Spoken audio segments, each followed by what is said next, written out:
አዲስ አበባ በርካታ ስራዎችን የሰራች ሲሆን ከነኚህም ውስጥ በተለይ በመሰረተ ልማት እንደምታውቁት ፕሮጀክቶችን ፈጥኖ ጀምሮ በመጨረስ በኩል እጅግ በጣም አዳዲስ መሰረቶች የተጣሉበት አዳዲስ ታሪኮች የተጻፉበት ነው።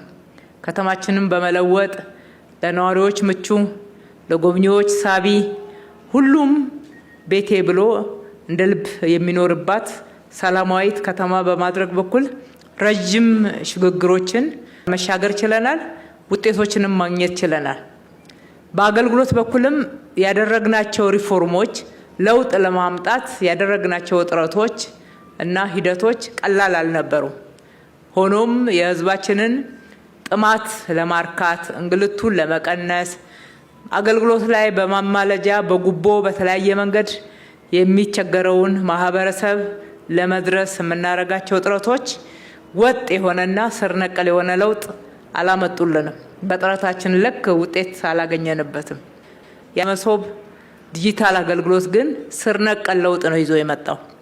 የዚህ ስር ነቀል ለውጥ ዋናው መሰረት ደግሞ መጋቢት 24 2010 የተመዘገበው የለውጥ መሰረት ነው።